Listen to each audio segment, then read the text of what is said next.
Hello friends, welcome to Sri Tamil channel. இன்றைக்கி நம்ம பார்க்க போகிறது என்னென்னு பார்த்தீங்கன்னா அவல் கேசரி. ரொம்ப சுலபமாக செய்யக்கூடிய இந்த அவல் கேசரி ரொம்ப சுவையானதும் கூட.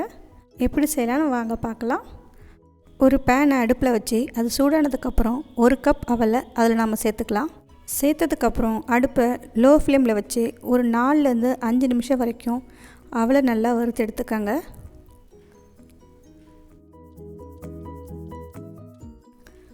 வறுத்ததுக்கப்புறம் ஒரு மிக்ஸி ஜாரில் போட்டு ரவை பதத்துக்கு அவலை பிடிச்சி வச்சுக்கோங்க. பார்த்திங்கன்னா நம்ம அரைச்சாச்சு. இந்த மாதிரி இருந்தால் போதும். அடுத்து நாம் கேசரி செய்ய ஆரம்பிக்கலாம். ஒரு பேனில் 2 டேபிள் ஸ்பூன் நெய் சேர்த்துக்கோங்க.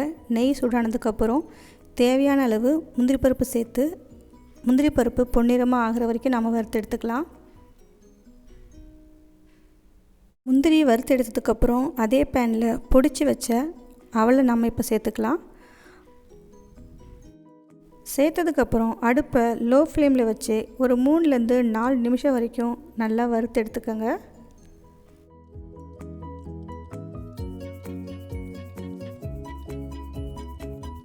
இப்போ பார்த்திங்கன்னா 3 நிமிஷம் ஆயிடுச்சு.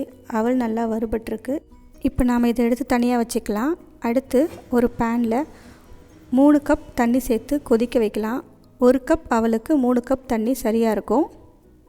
இப்போ தண்ணி நல்லா கொதிச்சிக்கிட்டு இருக்குது.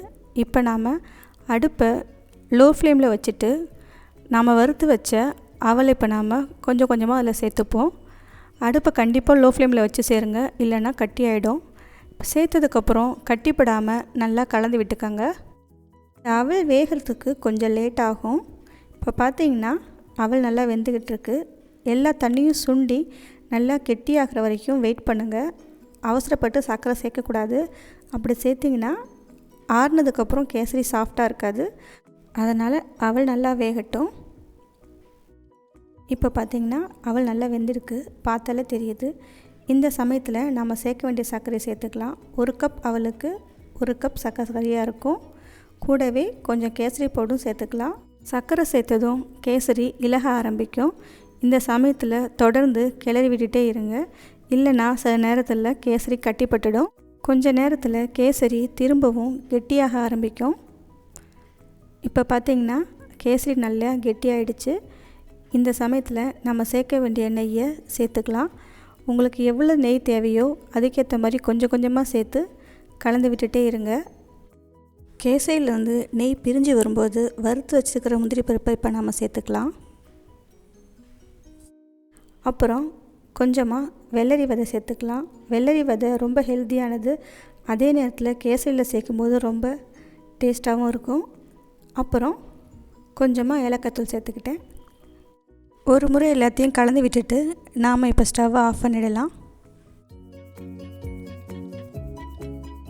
அவ்வளவுதான். சுவையான அதே நேரத்தில் ரொம்ப சுலபமாக செய்யக்கூடிய அவல் கேசரி நமக்கு இப்போ ரெடி ஆகிடுச்சு. இதை நீங்கள் வீட்டில் ட்ரை பண்ணி பார்த்துட்டு எப்படி இருக்குன்னு சொல்லுங்கள். ஓகே ஃப்ரெண்ட்ஸ், தேங்க்ஸ் ஃபார் வாட்சிங்.